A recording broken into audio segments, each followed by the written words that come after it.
Olá, o Jornal Panorama começa agora. Aqui você acompanha as principais notícias do Parlamento Capixaba.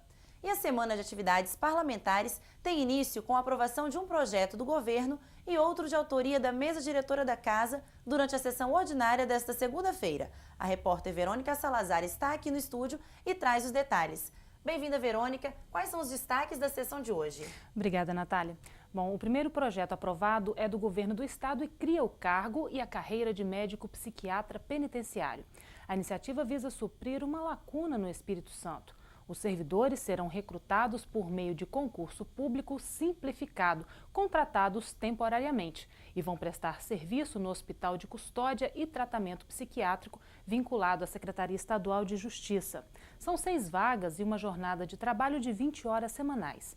O salário inicial é de R$ 3.200, mais acréscimo de vantagens pessoais, da gratificação de risco de vida e da gratificação de custódia, que somam 60% sobre o vencimento inicial. Para participar do processo seletivo, é necessário ter graduação em medicina, especialização ou residência médica na área de psiquiatria e registro profissional no Conselho Regional de Medicina. Outra matéria aprovada reconhece o documento de identidade parlamentar expedido pela Assembleia Legislativa como prova de identidade civil para todos os fins legais. Pelo texto do projeto, que é da mesa diretora da Casa, a iniciativa pretende evitar que os deputados passem por situações de constrangimento, uma vez que, mesmo portando a identidade parlamentar, outro documento também é solicitado. Natália. Obrigada, Verônica. A Assembleia Legislativa e Câmara Federal realizam um seminário estadual sobre drogas. Com apenas 16 anos, Douglas Darós conheceu a cocaína. E o que no início era diversão de fim de semana se tornou um vício que trouxe muito sofrimento. Por vezes, ele deixou de comer para usar a droga e não demorou muito para começar a traficar. Depois de ver amigos morrerem e de tentar o suicídio, Douglas decidiu traçar outro destino para a sua vida.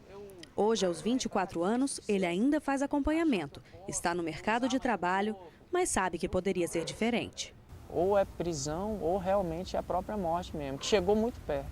Uma coisa muito importante que eu sempre lembro é que essas pessoas que tanto que usavam comigo, tanto que vendiam comigo, hoje, sem brincadeira, na faixa de 30 pessoas, eu sou o único, eu e mais um, que estamos assim, tranquilo. O resto está preso e o resto morreu tudo, entendeu? Vizinho dos maiores produtores de drogas do mundo, o Brasil possui a costa mais extensa do continente e ao longo dos anos se tornou rota de passagem do contrabando de drogas para a Europa, África e Estados Unidos. Estima-se que 4% da população brasileira seja usuária de substâncias como a maconha, a cocaína e o crack. No Espírito Santo, o drama das drogas não é diferente de nenhum outro lugar do Brasil ou do mundo. O estado ocupa o 2º lugar no ranking de homicídios e une forças na luta contra a violência, causada principalmente pelas drogas. Todas as forças policiais que atuam no estado estão empenhadas no combate ao tráfico, Polícia Civil, Polícia Militar, Polícia Federal e outras forças também. Então as apreensões e prisões são cada dia maiores. Diante dessa realidade, o Parlamento Capixaba colocou as drogas como tema de debate semanal. A Assembleia Legislativa do Espírito Santo é a 2ª no país a criar uma comissão permanente de política antidrogas. O enfrentamento, a repressão já está sendo feita pelo governo do estado, pelo executivo do estado, através de suas polícias, com muita competência. O que está faltando e a Assembleia, através da comissão, está assumindo esse protagonismo, é um alerta à sociedade dos perigos das drogas, é uma prevenção, trabalhar mais essa questão da prevenção, fechar, como eu costumo falar, a porta de entrada de crianças e jovens nessa questão. É isso que o Estado ainda está começando a caminhar e que a Comissão de Políticas Antidrogas e a Assembleia Legislativa está trabalhando para fortalecer e assim a gente possa sair dessa situação crítica que nós estamos hoje. Desta vez, o Legislativo Estadual abriu as portas da Casa para discutir o tema com parlamentares federais em um seminário da CEDROGA, a Comissão Especial das Políticas Públicas sobre Drogas da Câmara Federal. O foco do debate é a criação de políticas públicas e ações efetivas para enfrentar o problema. Nós vamos sair daqui com sugestões bem objetivas, tá? para que nós possamos estar não só do ponto de vista de legislação, mas também estar levando para o Executivo sugestões que possam ser implementadas para que a gente possa debelar essa epidemia, fazer um enfrentamento a essa epidemia do crack e outras drogas. Acho que quando você promove seminários feito esse, você assim, legitima mais as ações. Por quê? Porque você ouve a sociedade, você tem a oportunidade de ouvir os atores responsáveis, os movimentos, né? Os movimentos que trabalham, as instituições que trabalham. Então, acho que foi extremamente proveitoso esse seminário aqui hoje, onde eu tenho a oportunidade de ser relatora desse seminário, apresentar a voz do Espírito Santo, os anseios da população do Espírito Santo através desse relatório que eu vou apresentar em Brasília. O Espírito Santo é o 14º estado a ser visitado pela Cedroga. A ideia é fazer um diagnóstico da situação dos estados brasileiros para a sugestão de novas estratégias. Eu acho que algumas experiências no Brasil podem ser assim uma ponte, né, de problemas e soluções em cada estado e o Brasil. Mas tem que ter coragem de fazer uma inovação, não reproduzir o senso comum. Eu acho que o importante é ser extraordinário e não ordinário. Ordinário, para mim, é reproduzir o que existe. Extraordinário é você avançar. O Ministério Público Federal relata aos deputados as ações desenvolvidas no Estado para pôr fim à cobrança sobre terrenos de marinha.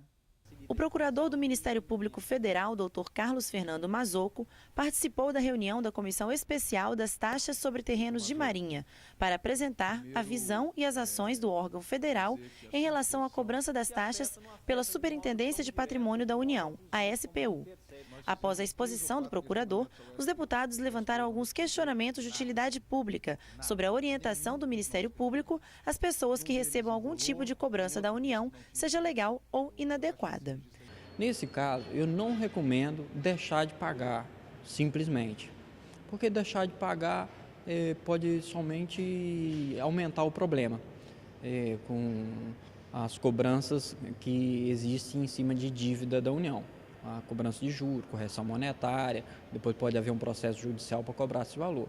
E aí existem muitos tipos de cobrança, que algumas, e na sua maioria, na verdade, são cobranças que têm amparo na lei, algumas não, e aí precisa de ajuda de um profissional para poder dizer se aquele caso é o caso de ter uma defesa na justiça da pessoa. O presidente da comissão, deputado Luciano Rezende, destacou a importância da parceria com o Ministério Público na luta contra as cobranças abusivas sobre os proprietários de terrenos de marinha. O procurador Dr. Mazocco, do Ministério Público Federal do Espírito Santo, é o maior aliado nosso, da nossa comissão aqui da Assembleia, na discussão dos efeitos nocivos, terríveis, sociais, inclusive com população de renda menor, das cobranças sobre terrenos de marinha, que não incide só terrenos perto do mar, por incrível que pareça. O Dr. Mazocco, inclusive, citou famílias de baixa renda em Vila Velha que estão lidando com esse problema. Ele já tem algumas ações anteriores e tem o nosso pedido da comissão da Assembleia para interromper a cobrança sobre terrenos de marinha no Espírito Santo imediatamente. E ele deve dar, nas próximas semanas, a sua decisão final e nós estamos torcendo e, pelo que vimos aqui hoje, é uma pessoa que está completamente envolvida para encerrar essa cobrança abusiva, ilegal e que leva prejuízo para inúmeras famílias aqui no estado do Espírito Santo, em 14 municípios. Deputado sugere ao governo que o Estado faça a reorganização do quadro da Polícia Militar e o realinhamento dos salários desses profissionais. A indicação foi aprovada na Comissão de Segurança. A proposta de realinhamento, ela é mais na denominação que defendemos, é de correção às necessidades de restituição das perdas salariais dos últimos tempos. Então, essa é uma proposta muito objetiva. Encaminhamos aqui um projeto de lei na forma de indicação legislativa para o governo do estado receber. Ele vai saber especificamente o que a PM e o bombeiro quer para que possa ser corrigido essas perdas. Mas também contempla nessa indicação uma proposta de reorganização do quadro organizacional.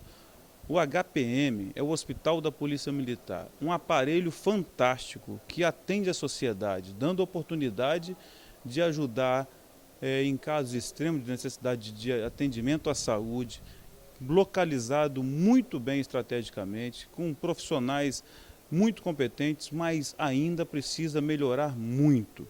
Então, este projeto ele vai dar oportunidade de reorganização do quadro do HPM, da banda de música da Polícia Militar, dos oficiais combatentes, dos praças, dando oportunidade que todos possam ter condições de ascender profissionalmente a novas graduações. Isso não vai dar somente uma satisfação pessoal, mas vai dar autoestima. Isso é valorização do profissional, que em consequência disso a sociedade terá um profissional que trabalhar com muito mais satisfação e o resultado será melhor.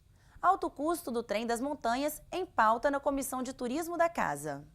A Comissão de Turismo e Desporto da Assembleia Legislativa recebeu nesta segunda-feira um representante da empresa Serra Verde Express, concessionária do Trem das Montanhas, um dos principais instrumentos privados de fomento do turismo em nosso estado. O Trem das Montanhas ele circula aos sábados e domingos.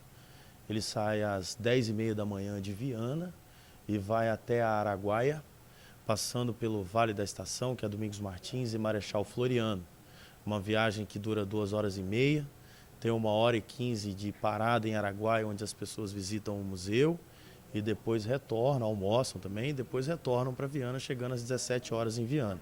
A partir das informações do convidado, os deputados levantaram questionamentos sobre os custos da empresa, com o objetivo de buscar formas de reduzir o valor das passagens, considerado alto pela comissão. Nós pedimos ao representante da empresa Serra Verde, que tem a concessão do passeio, para que entregue para a gente os componentes do preço dessa passagem, porque o valor é muito alto, R$ 134.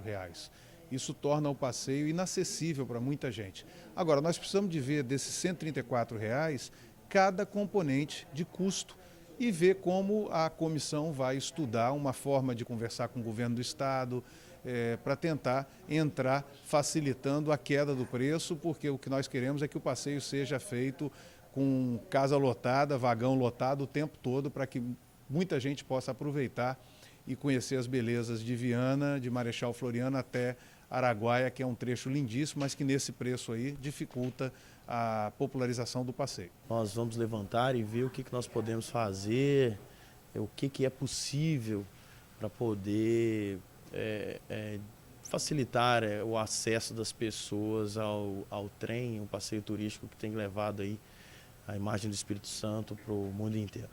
Comissão de Finanças limpa a pauta com a votação de 7 projetos. Entre os temas aprovados, destaque para os que tratam de defesa do consumidor. Um deles garante o atendimento preferencial no comércio às pessoas que utilizam sacolas retornáveis.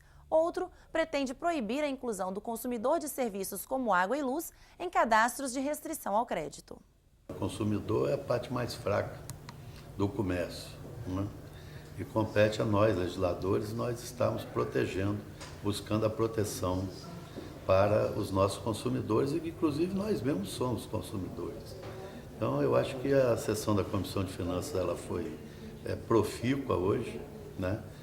Votou os projetos que estavam em pauta, votou também a Comenda Alcino Santos, né, que é uma homenagem ao ex-presidente, que vai servir para casa homenagear pessoas já falecidas que prestaram serviços ao Espírito Santo, depois de uma análise que será feita pela Casa, e as matérias de adaptação da Constituição Estadual à Federal em relação à eleição, né, que a Constituição estava defasada, e acho que essa sessão ela foi uma sessão tranquila, mas que votou coisas que vão buscar, né, após a aprovação em plenário, projetos que buscam a garantia de que o consumidor capixaba ele será mais respeitado.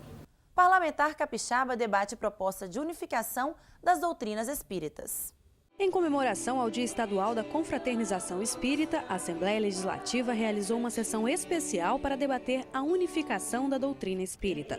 O evento proposto pelo deputado Ataíde Armani discutiu a possibilidade de unificação entre os espíritas para o aprimoramento de seus trabalhos, como os estudos doutrinários, a assistência prestada ao próximo e a divulgação da crença. A Federação Espírita Brasileira, fundada em 1884, promove essa união através de unidades de acompanhamento estabelecidas em cada um dos estados brasileiros, para que as pessoas possam compreender mais facilmente a mensagem do precursor desta religião, Allan Kardec. O professor Rivaio, que depois adotou o pseudônimo de Allan Kardec, ele estudou fatos, que ele achou que eram fatos, e eram fatos mesmo, e conseguiu compreender o fenômeno da comunicação dos espíritos com os homens através dessa mediunidade. E por esse caminho conseguiu trazer para todos nós esclarecimentos que hoje a ciência vem confirmando cada vez mais, que nós somos espíritos imortais, que estamos sempre num processo de aprimoramento, que nós já tivemos múltiplas encarnações passadas, que teremos múltiplas no futuro, e cada encarnação é uma oportunidade de nos enriquecermos, tanto moral como intelectualmente. Nós nos sentimos beneficiados pelo conhecimento da doutrina espírita, que nos dá uma visão ampla a respeito da vida. Achamos que é dever nosso colocar a doutrina à disposição de todas as pessoas. O Jornal Panorama termina aqui. Obrigada pela audiência e até a próxima edição.